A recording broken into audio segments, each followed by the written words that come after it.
This video is inspired in part by Piro's video entitled, I think, Do Not Diagnose Anyone Except Osinion.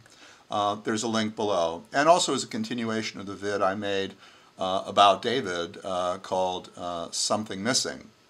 So I was having breakfast with Bill again, and having to take over my father's finances because he's very ill, for those that don't know. And I was talking, Bill is an accountant, and I was talking about some of the intricacies and issues and problems because it's quite complicated. And at the time I wasn't able to communicate with my father. I'd lost that ability. He's since gotten a bit better, and I can, which is a big help, but I was assuming I would not have that ability, or that that was a logical possibility. And so I was really talking about the big picture of what I have to deal with, including liquidating some property and other stuff like that, quite complicated. And Bill was listening, and then he started talking to me about the intricacies of double bookkeeping entry, the details of it. And he went on for just about 20 seconds, and I said, Bill, this isn't helpful. And he just didn't understand that I was talking about the big picture, and this program kicked into his brain to discuss the intricacies of accounting, which is just really missing the mark by so far. It's amazing. But I like Bill. It's just that he doesn't really get it. So I explained it to him. I explained, Bill, listen, I'm looking at dealing with this big issue, and how you do double entry bookkeeping is of no interest to me or importance. In fact, there are psychological issues here too. I just need to explain to you what I'm going through because you're a friend and an accountant and you can understand. And the good thing is that Bill got it. He goes, I see, I'm sorry, now he'll keep doing shit like that because it's in his nature. But the part of him that understands that he can be off base because he can relate to that, sorry about that flower, is there. But in other cases, it might not be there.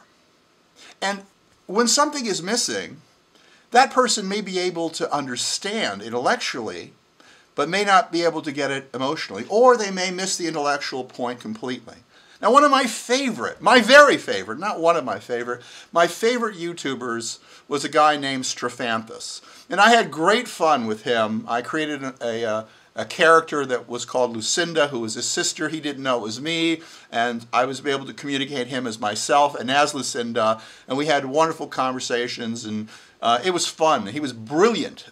He is brilliant. I hope he's still doing, he's brilliant and doing well and all that shit.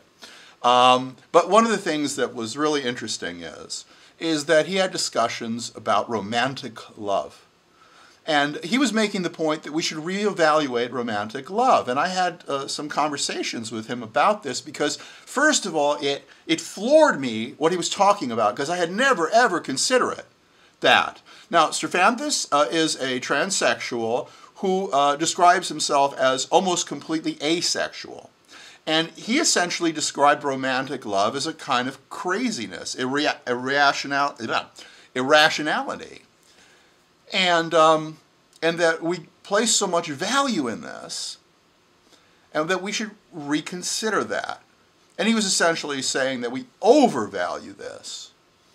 It never occurred to me. Now, I've been in love a few times, but just the thought to even think about that never entered my mind before I mentioned that. Now, I went through a series of questions with him about it, and we had a good interchange. And finally, I said, well, how do we decide?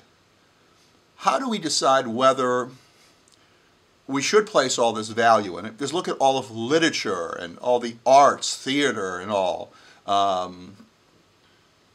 And he came back with a fascinating answer. Now, I worked out all the probable answers beforehand, but he answered very quickly. And I realized that there was only one answer. It wasn't a cop-out, if it's explained correctly.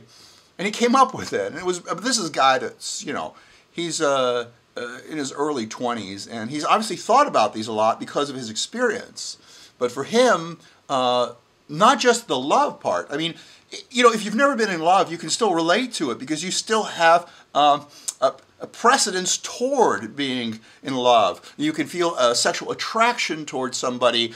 You can relate to some of these things, but in Strophanthus, according to him, those things were absent.